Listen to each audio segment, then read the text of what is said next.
All right, three, two, one. Hi, this is William Ramsey. Welcome to William Ramsey Investigates. On tonight's show, I have a returning guest, a very special guest. He talked with me about his book, Hillary Invents, A Story of Love, Death, and Cover-Up. We have a recorded conversation about that book from September 1st, 2016. His name is Dean Arnold. He has just recently published a book, which I read with great interest, a very fascinating book that he wove together a variety of different narratives, his experiences in Ethiopia, the history of Ethiopia, and also this view of Ethiopia from, I would say, a more Afrocentric perspective. The title of the book is Unknown Empire, The True Story of Mysterious Ethiopia and the Future Arc of Civilization. He's also written another book, Old Money, New South, Spirit of Chattanooga, The Cherokee Princes, Mixed Marriages and Murders, True Unknown Story Behind the Trail of Tears. And he's also written a screenplay titled The Wizard and the Lion, that's about the friendship between J.R.R. Tolkien and C.S. Lewis. So he's definitely done some serious writing, but again, tonight we're going to talk about his book, Unknown Empire, The True Story of Mysterious Ethiopia and the Future Arc of Civilization. Dean, are you there? I am right here. Awesome. Thanks for agreeing to the interview. So, yeah, awesome. Cool. So people who don't, your books are also available at your website, deanarnold.org, and Amazon as well. But for people who may not know you, can you talk a little bit about your background and how you became interested in the subject of mysterious Ethiopia? Sure. First of all, I kept Ethiopia out of the lead title because nobody really cares about Ethiopia, let's be honest. The book is about where the future is going. The book is about the fact that birth rates are declining in the West way below replacement level. But Africa, particularly Asia as well, but they're dying. But Africa is having 5 children per woman. Replacement rate is 2.1. The West is having 1.5. And so in 50 to 100 years, world population and therefore political and economic power is shifting to the East and to Africa.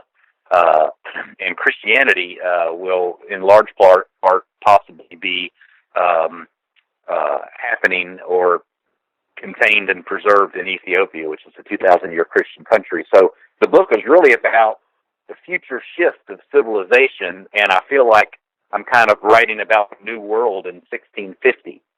Back then it was all about, England and Shakespeare and, Queen Elizabeth and the Spanish Armada, and that was all the big news, but it wouldn't take long before the real action was in the New World. And so that's what my book is about. So I try to soundbite it that way, William, because that's really, it's a big deal. And I spent 2 or 3 years of my life working on this, not because I was just interested in an exotic, little country over in Africa, and, that's kind of cool and that's all neat and everything. But I wrote this because it's really important. Gotcha. And when did your relationship with Ethiopia begin?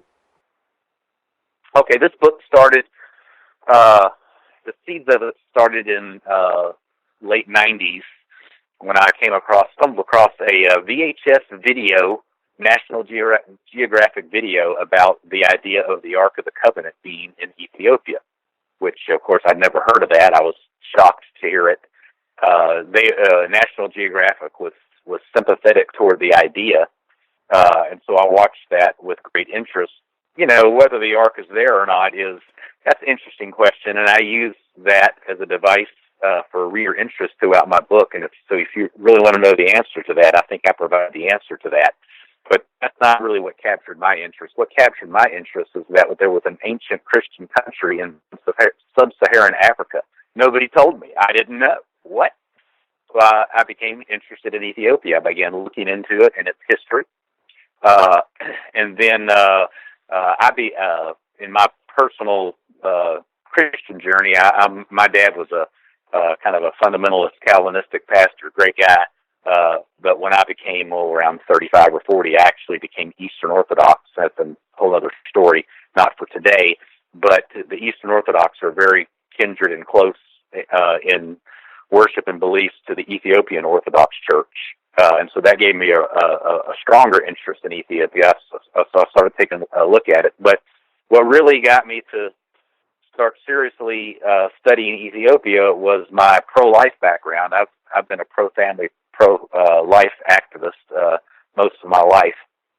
and that's where I cut my writing teeth, was writing news releases and newsletters and stuff for activist publications and that kind of stuff. And so I've followed birth rates very carefully. One of the books that really moved me was Pat Buchanan's book, The Death of the West, that came out in 2002, where he uses only United Nations statistics to prove beyond a doubt that the West is dying and the future is in other places on the planet. And I was kind of bowled over by that.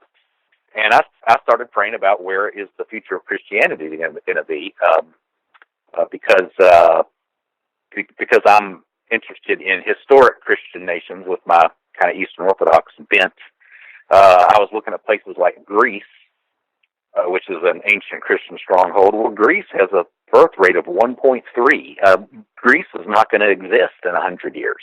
Wow. Of course, all the Protestant nations have a birth rate about the same in Europe. And so that's dying. I looked at Russia, which is slightly more hopeful, but Russia is in kind of bad shape too. They were at 1.1 or 1.2 at the fall of communism. They've raised it up to about 1.7, 1.8. Putin has financial rewards for families, large families, and they have a holiday now called Make a Baby Day, where you get to go off work, take a day off work and go make a baby. But they're trying very hard to get their demographics up. And I was looking at other countries. I spent a summer in South Korea, which is a very, very strong Protestant country. So I looked at Korea. Korea's in terrible shape. They're at 0.096, the lowest birth rate in the world. And so that's devastating. They're right there with Japan. And so as I did that little survey, this was 10, 12 years ago, the only country that really met the two criteria of being a historic Christian nation and having a high birth rate was Ethiopia. And so I kind of targeted them on the map. I finally got my first chance to go there about 3 years ago, and I've taken 3 trips there. I've met a lot of high-ranking people, and was able to do a lot of research and interviewing, and was able to write my book. And why don't you talk about what makes Ethiopia unique among Christian nations in its history? It really does have a unique church history. Yeah. We can go way, way back, and I'll do that in a minute. But Okay. Let's just start with Christian history. The Christian history starts with something that Christians would be familiar with. In Acts chapter 8, the Apostle Philip baptized the Ethiopian eunuch, who went back and brought the gospel to the Ethiopian people, sort of representing the first Gentile nation in a way. And that movement grew at a grassroots level, but by the early 300s, it had grown to the point where the Ethiopian emperor, Azena, converted to Christianity. And this is before Rome became Christian under Constantine. And people, there's some arguments back and forth about countries that Armenia and some others that might be the first Christian nation. But I think I prove in the book that Ethiopia is the first Christian nation and definitely the first Christian empire. And so it began to obviously grow as a Christian nation at that point. And then they spent 1,000 years, I guess 1,500 now, fighting Muslims on every side of their borders. And then in the late 1890s, they were invaded by Italy, which sought to convert the Orthodox Christian barbarians into Catholics. And Italy formed the largest European army ever to appear on African soil. And so Ethiopia rounded up their minions, and they had a great big battle at a place called Agwa in northern Ethiopia. And the Italians were absolutely routed. And it was, back then it was the shot heard around the world. Everybody couldn't believe it. And the emperor who put that all together for Ethiopia was named Menelik. And after that great battle, there was people all over the West who named their child Menelik, and Menelik and his wife, the Queen, appeared on the Time magazine covers of their day, and it was quite a thing. Ethiopia has thus become the only African nation to never be colonized, and they claim that they've never been successfully invaded ever. The book spends quite a bit of time, a few chapters, recounting that whole saga, that whole battle. And then about 40 years later, there was a guy in Italy who never forgot the humiliating defeat that Italy received by the Ethiopians. And so he decided to go back and invade them and win that battle back. His name was Mussolini, Benito Mussolini. And so the fascists in 1935 invaded, committed horrible war crimes, chemical gassings, mustard gas, killed Ethiopians by the hundreds of thousands. But the Ethiopians outlasted Mussolini, allied themselves with the Allied powers, and were able to successfully see Mussolini leave Ethiopia. That was under Emperor Haile Selassie, which might be a name that some people are familiar with. So my book has several chapters that talk about that great saga as well. Now, if we want to go a little further back, before Christianity, Ethiopia has about 1,000 years of Jewish heritage, and this is related to them claiming to have the Ark of the Covenant. But if you look in biblical passages, there's no question that, by the 700s or 800s BC, that there's an Ethiopian Jewish presence because the scriptures talk about it. There's an Ethiopian who saves the prophet Jeremiah after he got thrown into a well to die. So that's an Ethiopian character. There is the Queen of Sheba, who has interesting encounter with King Solomon in 1000 BC. Ethiopians claim that through that union, a son was born who was his name was Menelik I. That through that union, he brought several Jewish nobles to Ethiopia, and that kind of began the Ethiopian Jewish tradition. 500 years before that, there was another famous Ethiopian bride. You want to take a guess at that, William? I don't want to put you on the spot with your Bible knowledge, but remind me. I did read it. So. Oh, you read the book? You got a little extra heads up. Yeah, so Moses married an Ethiopian woman. And then 500 years before that, Ethiopia claims to they claim that Melchizedek, who is the priest most high, who was the sort of the spiritual father of Abraham, the first Jew, they claim that Menelik was Ethiopian.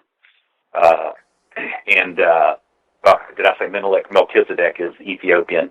Of course, in Christian theology, Jesus Christ, the great high priest for Christianity, is in the order of Melchizedek. That we no longer have the Aaronic priesthood of the tribe of Levi. We're in the priesthood of Melchizedek. But finally, Ethiopians claim to go really far back because they claim that the Garden of Eden was located in Ethiopia. I actually spent a couple chapters in the book talking about that. It's great fun. I wouldn't fall on the sword for that belief, but I think it's a very interesting, very plausible belief that's worth looking at and worth our attention. And so I spent a lot of time on that as well. Right, because in the Bible it mentions the Blue and White Nile, right? So I think the Blue Nile starts in Ethiopia. Is that correct? That is correct.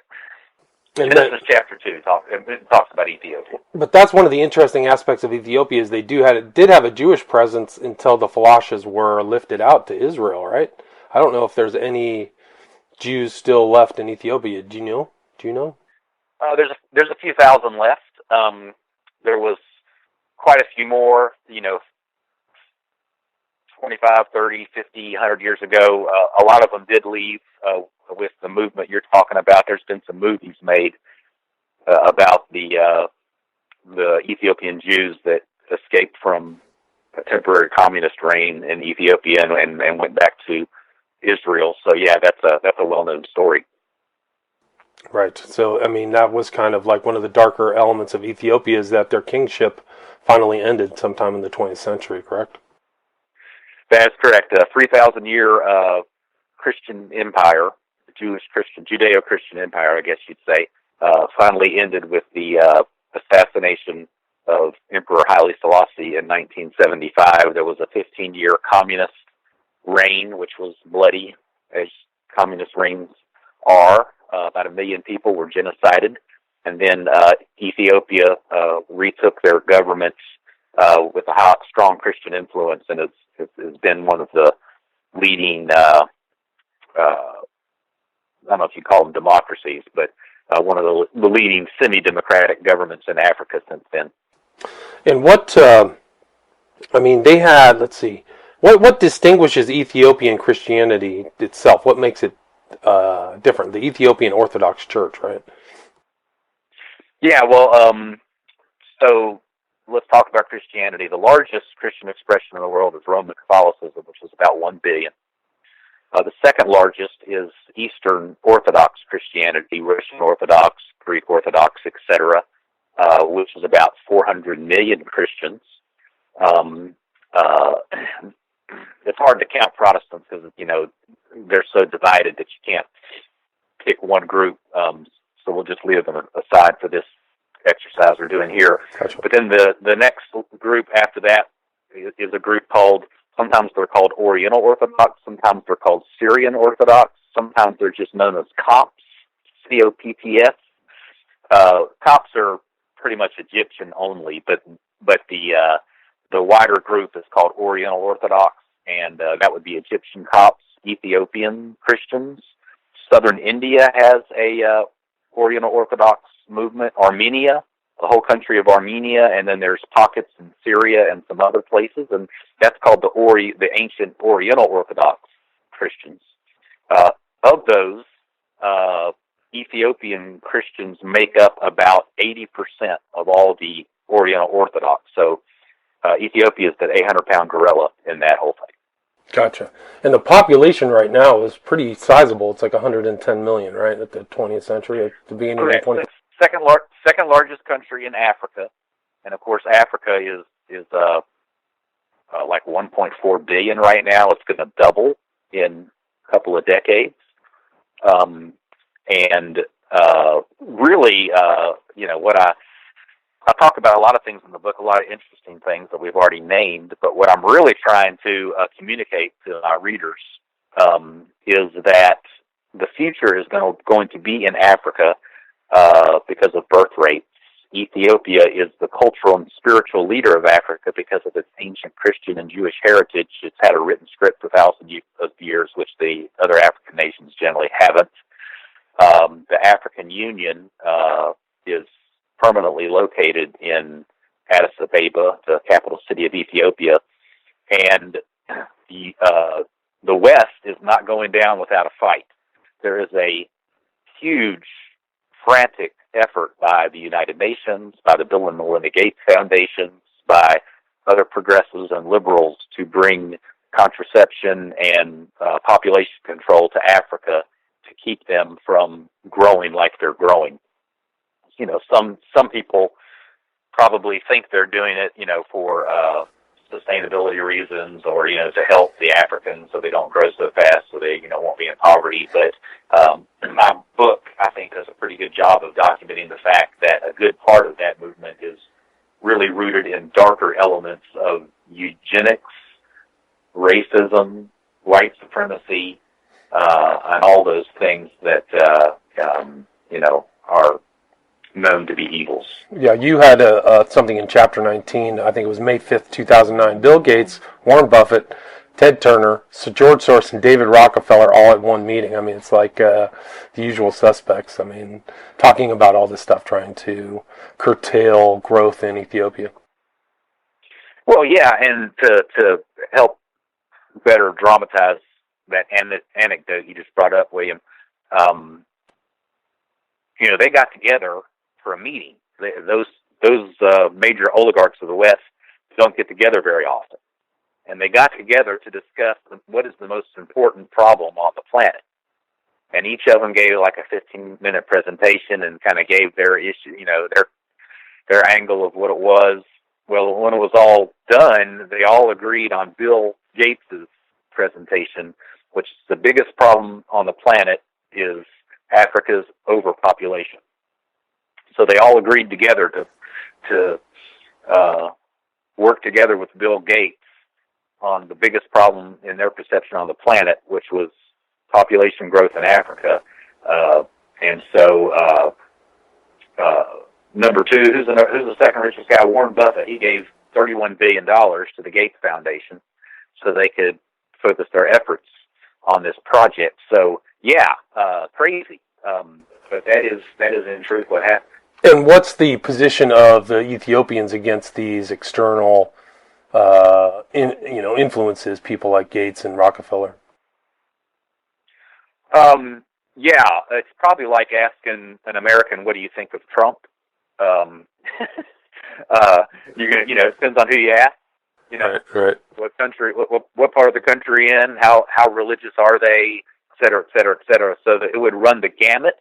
I think I would like to think that there's not a lot of card-carrying progressives in Ethiopia. I would think there's mostly just people who are excited about, newfound economic growth and some of the goodies that come with Western involvement. And because of that, they're not really thinking through the fact that abortion and contraception and limiting of families and GMO foods and all these kind of things are all part of the package that comes to them. I hope that my book and other efforts will help enlighten some of those. Now, there's a good, nearly 50% of Ethiopia's Orthodox Christian, and then the rest are Protestants and Catholics. The rest of the 65% Christian, there's 35% Muslim population as well. But anyway, but there is a strong group of devout, solid Orthodox Christians who I think would be in a little bit better position to solidly oppose these kind of Western things.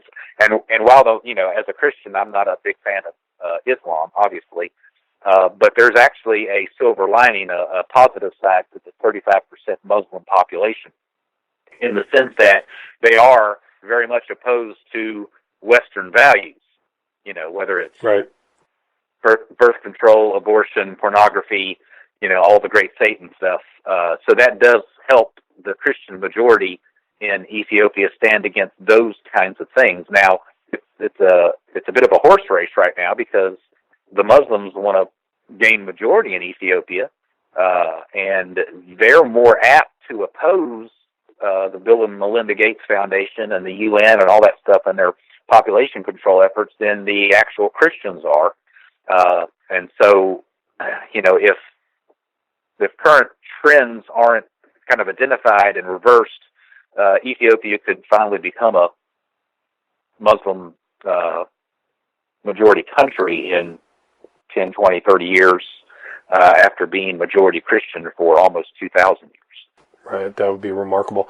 But would you say that there is a sizable Ethiopian diaspora? Because it seems here in the States, there's just larger, more vibrant Ethiopian communities, especially here on the West Coast. 2 to 3 million is the figure that I've come across, but they're mostly located in major cities, so you're going to come across them a lot if you're in Los Angeles. I think the largest diaspora is in D.C. We have a big one 2 hours away here in Atlanta. There's a big one in Toronto. So yeah, there's a lot of Ethiopians in the States. And you were able to kind of travel around in the kind of backcountry without electricity. Can you talk a little bit about that? Yeah, well, that was on my third trip. I just, for some reason, I had to be in my bonnet. I wanted to find a village in Ethiopia that has never had electricity. I thought that would be easy. It was actually more difficult than I thought. But the reason I wanted to find one is because we have a notion in the West that if you go to an African village or city or town that doesn't have electricity, that's because they're pagans who have not been blessed to have a Protestant Western missionary visit them and bring the gospel and electricity. But Ethiopia completely blows that stereotype because you've got these unplugged villages who've never had power, who've been worshiping Jesus Christ for 2,000 years. So I wanted to go find one, and interview them and talk to them, and I finally did. In the book, we kind of have fun with the journey because the village that we went to, when we got there, just the week before, they had built power lines to the village. And so we walked another hour by foot to find another village that didn't have power lines yet. And when we got there, we found out that they got the power that day, just before we got there. So then we walked another hour that night, in the middle of the night, and we finally found a village that was unplugged. So, yeah. And what was it like for you to kind of adapt to their coffee ceremonies, their food ways, things like that?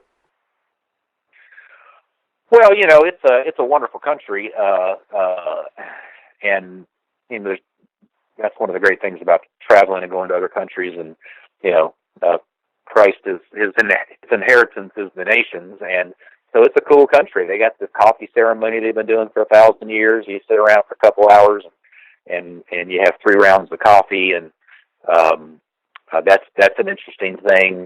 They've got bright colors. They've got phenomenal iconography and art. The part about Ethiopia that is most interesting to me is that there's churches everywhere, and the churches are packed, and the churches are packed with young people. And that was just something for me that I wasn't quite ready for as a Westerner. We're just used to churches sort of declining, and secularism is so much on the rise, and especially for young people, they're ditching the faith. Well, in Ethiopia, it's the exact opposite. So to see these huge churches everywhere that are teeming and overflowing, I mean, the services, half the people are outside, and they have these processions, parading around the church, thousands at a time. It's truly a remarkable experience. So to me, that's one of the things that really has attracted me. And they start some of their services at 3 a.m. and go on for hours, right? Yes. Your average devout Ethiopian is probably in church 15 to 20 hours a week. Wow. That's not the West, that's for sure. Yeah. And then what's the importance of the Ark? What is the importance of the Ark, not just in Ethiopia, but also your book? Yeah, the Ark of the Covenant. For those who don't know, and I think everybody knows because of the darn movie, Raiders of the Lost Ark, the Spielberg movie with Harrison Ford, the Ark of the Covenant is the golden chest that Moses made on the top of Mount Sinai, or after getting the instructions on how to build it on the top of Mount Sinai. And it became the central object of Old Testament worship. That was what was in the Holy of Holies, the most holy inner place that the high priest went into once a year to offer a sacrifice of blood on the Ark of the Covenant. And it was a very dangerous operation. A lot of people know that the high priest had a rope tied around his ankle, that in case he died during the ordeal, they could drag him back out. But that is, so it's sort of known as perhaps the most famous object, in the history of the world, kind of a thing. And it disappears in the Old Testament right after David and Solomon. There's hardly any mention of it made. There's one offhand mention made, and I talk about that in the book to a great detail. You can buy the book and read about it. It's very interesting. And I've got various reasons, biblical and historical, for why or why not the Ark of the Covenant is in Ethiopia. And I won't be a spoiler here, so I'll just kind of leave that at that. But the Ethiopians will tell you that they're very proud. Obviously, they have every church has a prototype, a replica of the Ark of the Covenant in their church, in their altar, and it's kind of like it's bigger than George Washington and the cherry tree. I don't know what an American icon is. I don't know what would you say, but it's huge to their whole national identity.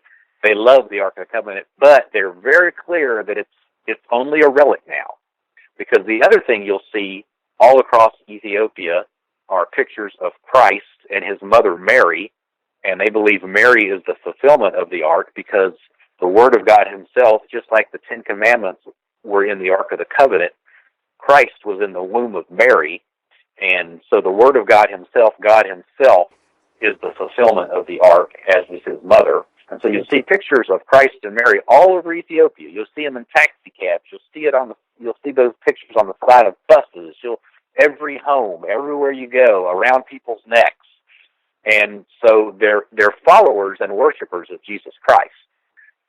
And they say that the Ark of the Covenant was an Old Testament relic that has now been fulfilled in Christ. So they don't worship the Ark of the Covenant. In fact, I've got some people in my book who say that one of the reasons they think God in his providence brought the Ark there was so that the Jews wouldn't continue to use it in worship.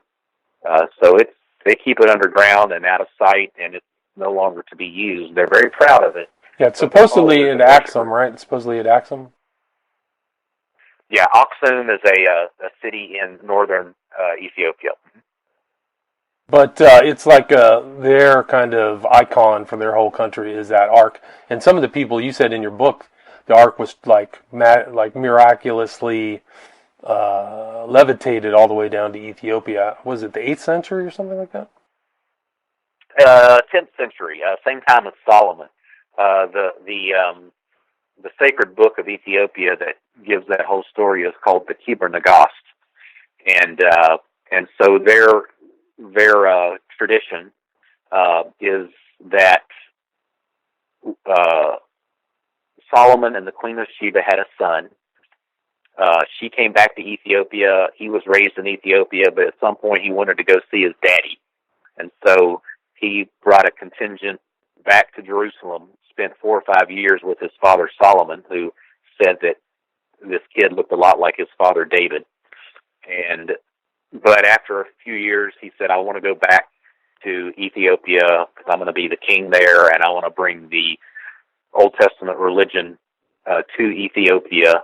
So Solomon begrudgingly allowed him to do that, and he took with him like 300 nobles, sons of the nobles of Jerusalem. So they had a nobility and a elite class that came back with him, including the son of the high priest. And according to their tradition, at that point, they secretly swapped out the Ark of the Covenant, let's say, and they took the real Ark of the Covenant with them back to Ethiopia.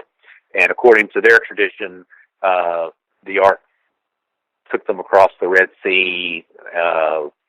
They were floating like a meter or two above the sea as they went across, and that sort of thing. A lot of sort of Old Testament, like Moses and the Red Sea crossing kind of imagery. Right. In my assessment of the situation, I think it's more likely that the Ark got there in the 4th or 5th century, and so that's where I part ways with some of the Ethiopian tradition. But I adopt most of it. Another interesting aspect of their religious practice is they adhere to the Book of Enoch as well, which is not as common in other Christian churches. Right. Well, they believe Ethiopian was Enoch too. And did I reverse that? They believe Enoch was an Ethiopian, right? Yeah, and we wouldn't really have the Book of Enoch if it wasn't for Ethiopia. There was only fragments of it in Europe, and Europe did not really think it existed anymore. And then a 17th century explorer, James Bruce, I think his name is, he went to Ethiopia, discovered the Book of Enoch, and brought it back to Europe. So they have a full copy. It's actually part of the Ethiopian canon of Scripture, so it's in their Bible. It's held as an important and reliable book in other traditional Christian circles, like the Eastern Orthodox. They don't say it's Scripture, but it's actually quoted in the Book of Jude, the Book of Jude in the New Testament. So it's a pretty esteemed book, and we wouldn't have the full thing if it wasn't for Ethiopia. Gotcha. Interesting. Well, we're at about 40 minutes. Is there anything that you'd like to add, or anything I missed? Anything you want to put in here before we wrap this up? Just thinking about some of the things you discuss on your channel and that sort of thing, but the oligarchs, who are into the occult and the New Age, there's a lot of that's mixed into my book that I talk about. I talk about the fact that the Gates were, we don't know, donors to the Lucis Trust, and I've got all that documented. They tried to wipe it away from the internet, even from the Wayback Machine Internet Archives, but I took screenshots 10 years ago proving that Bill and Melinda Gates are donors to the Lucis Trust. The Lucis Trust derives from the word Lucifer, and they admit that on their website. And the Lucis Trust is sort of the key group that's involved with the United States Meditation Room, which is kind of the spiritual heart and soul of the United Nations. They've got this room that is kind of a simulation of the Holy of Holies, Israel's Holy of Holies, with this arc-shaped Nordic rock right in the center. Right, like it's a square box, yeah. Yeah, so I do some literary stuff with the true Ark of the Covenant in Ethiopia and this false Ark of the Covenant in Manhattan at the United Nations, but also tying in the Luciferian stuff, the Gates being donors to this Luciferian organization and that sort of thing. So this thing is pretty dicey, and if you're into the conspiratorial stuff, which I kind of am, and I think some of your shows deal with that sort of stuff, if you want to know more about that, this would be a good book to read. Yeah, definitely. An excellent book. I highly recommend this book. It's an excellent history book, also first-person account of Ethiopia. Again, the title is Unknown Empire, The True Story of Mysterious Ethiopia and the Future Arc of Civilization by Dean W. Arnold, published December 2019, available at deanarnold.org and amazon.com. Dean Arnold, thanks so much. Really enjoyed it, William. Thank you. All right, take care.